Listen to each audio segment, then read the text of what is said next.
At na, puntahan natin si Robin Padilla. Ito kasi sinabi ni Senator Robin. Ayan. Robin Padilla, SMNI suspension is baseless. Lacks due process. Uy, wow. Nabasa ko yung statement English. Malamang hindi si Sen Robin nagsulat nito. English Di ba? Ayaw niya sa English. Anyway. Another senator stepped up to defend the beleaguered Sunshine Media Network Incorporated. On Friday, Senator Robin Padilla slammed the NTC for supposedly skirting due process in ordering the suspension of SMNI for 30 days. The chairman of the Senate Committee on Public Information and Mass Media said he would file a resolution on that issue when Congress resumed work on January. Matagal pa. The NTC in its show cause and suspension order failed to indicate yung statement. Kaya hindi ko alam kung si Sen Robin talaga sumulat nito. English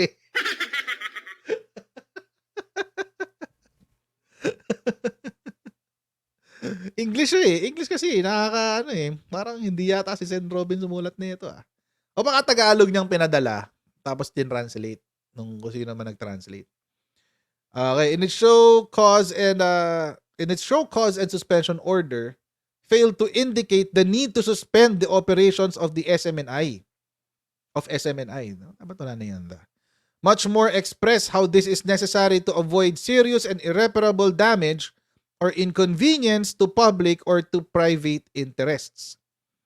In suspending the NTC said they took cognizance of the House of Representatives resolution urging them to stop the operations of SMNI for violating its legislative franchise.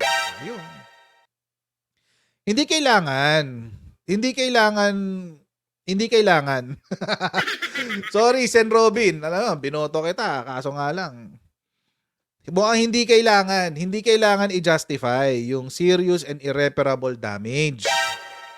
Because, according daw to House of Representatives, this is the only justification that is acceptable enough. Hindi ko sinasabi na na okay. Hindi ko sinasabi na ito na yung pinakamagandang sagot. Ang sinasabi ko lang, sapat na to. Sapat na yan, sapat na. Oo. Yung violate yung legislative franchise. That's it. That's all they need to say.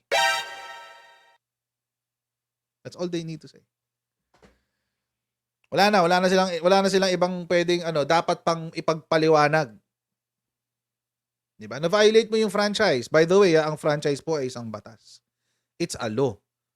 So if it's a law, then if you violate a law, merong karampatang penalty. Yun. Pero bago natin ipagpatuloy ang ating pinag-uusapan dito sa video na ito, may tanong muna ako sa inyong lahat. Sa mga nasa US, UK, Canada, Italy, France, Spain, Ireland, and Belgium, gusto nyo bang makauwi sa Pilipinas ng may libreng patiket galing kay Sendwave? Ito lang gagawin nyo mga kutsero. Ito lang, pakita ko sa inyo. Pwede kayong manalo ng isa sa 3 free round trip tickets sa pamamagitan ng Sendwave Pasko. Ayan, mga kutsero, matindi-tindi to. Win a free round trip flight home kung ikaw ay magpapadala ng higit $200 sa inyo pong Sendwave account hanggang December 31, 2023. Ayan, so kapag nagpadala kayo ng higit $200, so may entry na agad kayo sa up to 5 entries sa mga kutsero ang pwede nyo makakuha dyan sa round trip flight home na yan. Pero paano ba kayo makapagpadala sa Pilipinas sa pamamagitan ng Sendwave? Ang gagawin nyo lang muna mga kutsero, i-download ang Sendwave app, gumawa kayo ng account, lagay nyo ba ang account details dyan, at pwede na kayo magpadala sa GCash, cash pickup through pawn shops at sa iba't ibang mga bangko sa Pilipinas. At kapag ginamit nyo pa ang aking promo code na Coach Jared, makakuha kayo ng $20 free credit. Ayan mga kutsero, kaya gamitin na si Sendwave for all of your remittance needs at para makakuha kayo ng libreng patiket pauwi ng Pilipinas. Hindi na nila kailangan ng justification. That's it. The violation of the legislative franchise is justification enough.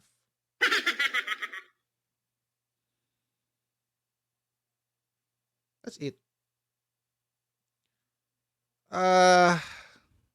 Pero again, mga kotsero, I don't think this has anything to do with press freedom. I don't think it has anything to do with press freedom. That's what they want you to think. Yun ang gusto nilang isipin ng inyong lahat. Yun ang gusto nilang isipin natin, na ito'y tungkol sa press freedom. Kaso nagamit na yung script na yan eh. Sino unang gumamit niyan? ABS-CBN. Ay hindi pala si ABS. Sino unang gumamit niyan? Si Rappler. Press freedom, press freedom. Kinakasuhan kami ni Digong kasi bina-violate niya ang press freedom. Diba, alala niyo yan? Nung kinasuhan siya ng libel. It's an affront to press freedom and freedom of expression. Ay, grabe. Ganun si Rappler before. Tapos nun, si ABS-CBN. Ginamit na nila yung script na yan. Ngayon, si SMNI naman. Yun lang. Ay, nako. SMNI naman ngayon. Alam nyo mga kotsero, meron ako nabasang article. Ito si ano.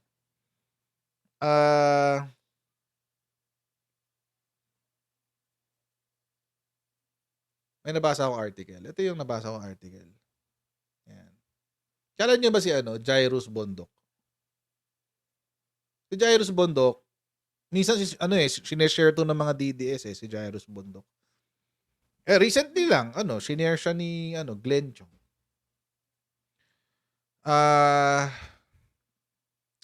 Siya, sumusulat siya sa Philstar. Doon siya sa Philstar, sa I rarely agree with Jairus Bondok. Pero sa punto ng SMNI, mukhang para sa akin, meron siyang punto. Meron siyang punto.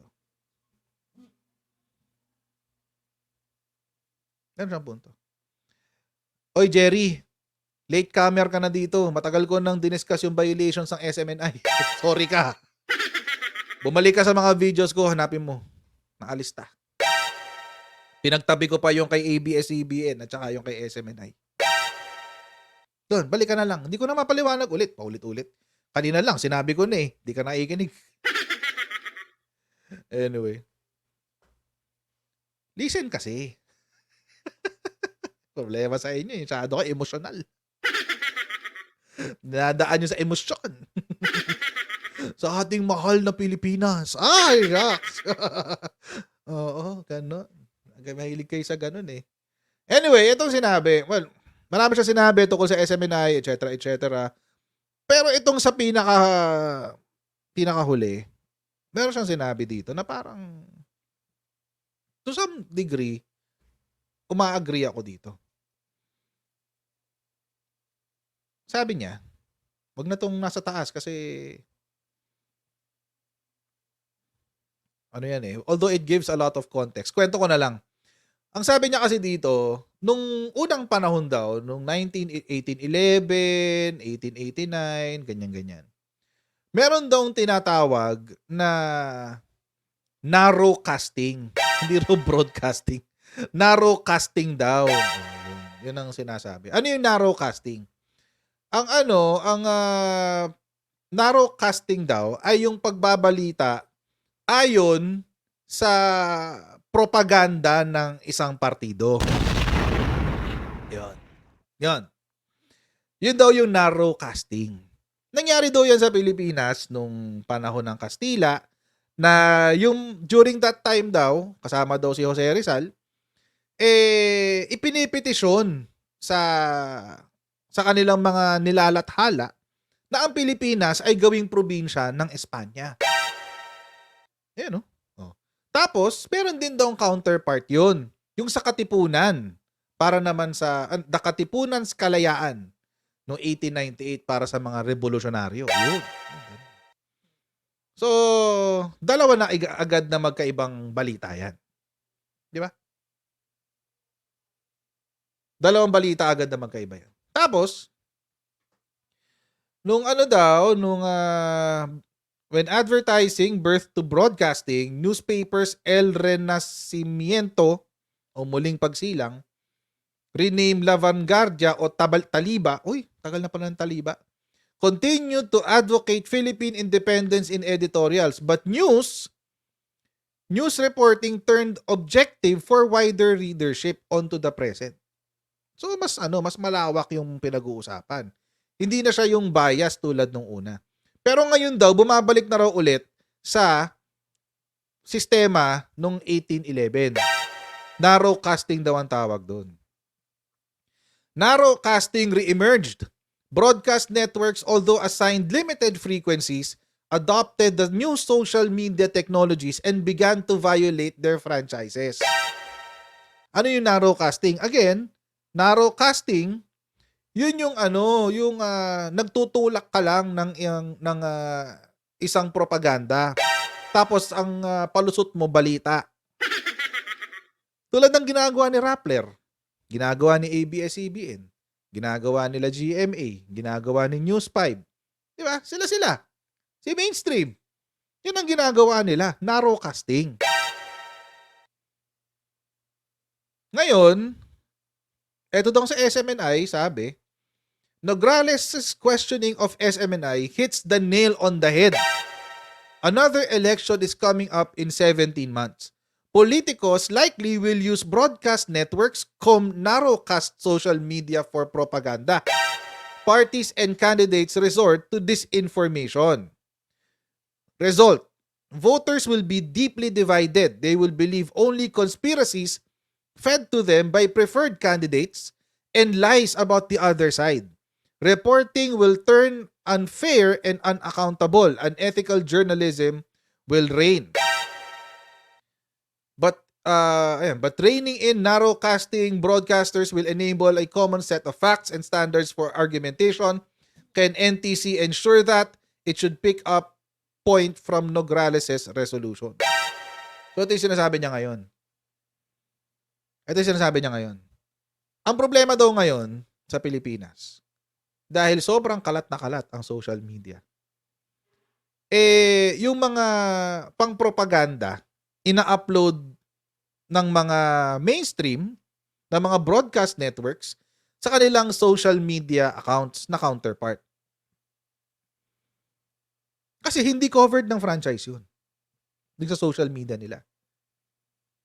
Yung malinis, nandoon sa kanilang mga, yung ine-ere sa TV. Pero yung mga bias, nandoon sa social media. Ganon din ang ginagawa daw ni SMNI.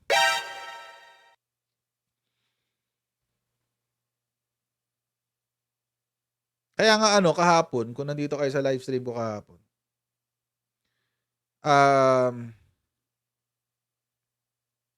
sabi ko, kung merong ABS-CBN para sa mga dilaw, merong SMNI para sa mga DDS. That's true. That's true. And imagine yung admin, walang kakampi. PTV lang. PTV lang na walang kwenta.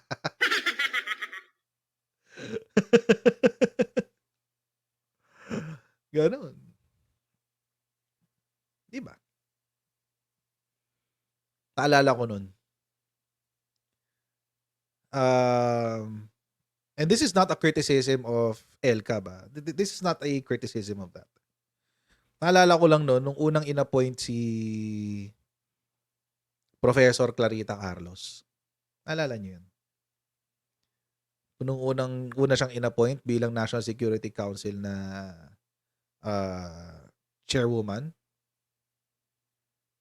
Ano nangyari? Di ba lahat ng unang batikos nanggaling sa SMNI?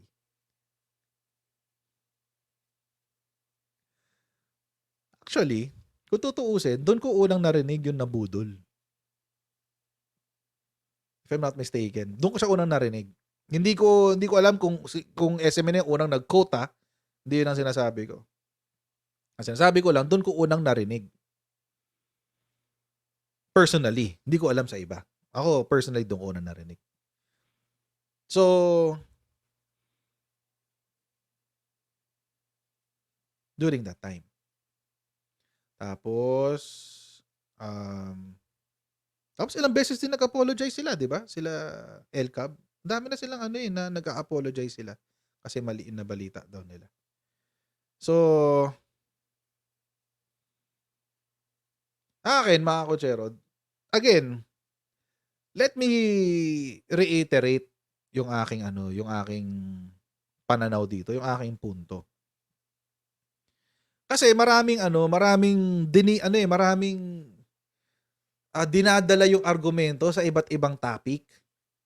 Dinadala yung argumento sa press freedom. Dinadala yung argumento sa saan ba to? Sa violation na wala naman dong violations. Kahit malinaw naman na meron talaga. Kahit sa mong anggulo tignan, meron eh. Dinadaan sa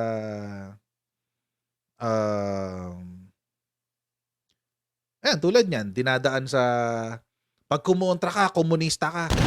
Tek?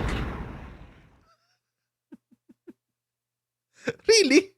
How do you arrive at that conclusion? Yun ba yung sinasabi nila? Kapag kumontra sa SMNI, ibig sabihin, komunista? Yun ba? Kamusta naman yung mind conditioning nun? Dahil kumontra ako sa SMNI, dahil may mga violations sila, sabihin, komunista ako? Patek! Ang tanga nun. Doon nila dinadala yung kwentuhan. Let's stick to the facts. Let us stick to the facts. Ano ba yung facts? The facts are, number 1, merong SMNI. At sila ay nadala sa hearing dahil nagbalita daw sila ng mali ng 1.8 billion daw na ginastos. Ang nangyari, baliktad pala. 2 billion ang budget. Tapos 1.8 billion na tira. Parang ganun. Hindi ko alam. Basta ganun. Basta may mga ganung kwento. Regardless, basta dahil dun sa 1.8 billion na yan, saka sila nadala sa hearing. Nung habang dinidinig, nabisto na mali.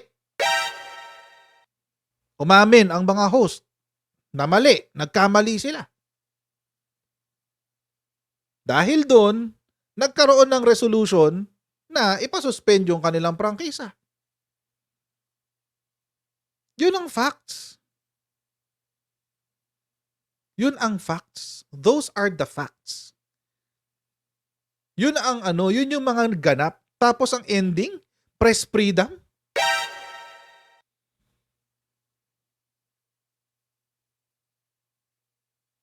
Parang yan eh. Parang libel. Halimbawa, nilibel ko kayong lahat. Bawa kayo, personally, nilibel ko kayo. Sinabi ko kay halimbawa kay, pasensya na ha. Hindi ito ang paniniwala ko, example lang to. Sabi ko kay Emil Salino TV, Emil Salino, tanga-tanga mo, sobrang bobo mo talaga. Promise, napaka-bobo mo. That's libel.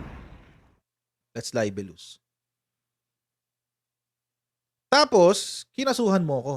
Halimbawa lang. Kinasuhan mo ko ng cyber libel. Tapos, ang defense ko, ginagawa ko lang naman para sa kapakanan ng bayan. Dahil? Kasi mahal ko ang Pilipinas. Nireveal ko lang yung kabobohan at katangahan mo dahil mahal ko ang Pilipinas. What the F? Really? So, yun lang yung akin. Kung may offense, they have to pay the price. Kailangan ma-penaltyhan sila. Alam nga naman, excused sila. Tayong lahat, mag-jaywalking ka nga lang, magbabayad kang penalty eh. Mag-drive ka ng walang lisensya, magbabayad ka ng penalty.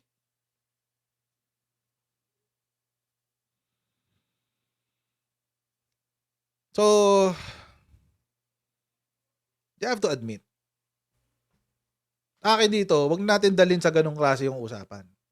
Dalhin na lang natin yung usapan doon sa facts. At ano yung facts? The facts are, there are violations. Regardless kung pananaw nyo na hindi totoo yun o hindi, kung totoo yun o hindi, it doesn't matter. What matters is, kung ano yung desisyon ng mga quasi-judicial bodies like MTRCB, NTC, ano pa?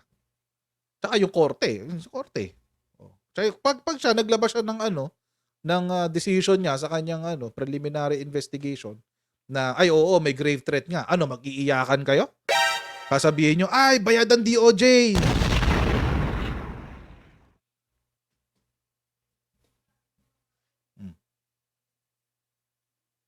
Sorry kayo. Anyway, so mga kutsero, kita-kita ulit tayo bukas. Magla-live ako bukas. Para masaya. Anyway, mga kutsero, maraming po salamat sa inyong patuloy na panonood po sa atin. At maraming po salamat sa inyong patuloy na pagsuporta sa ating channel kahit minsan nabubwisit kayo sa akin. And I'll see all of you in our next Host Giant Live. God bless you and see you next time, guys. Bye!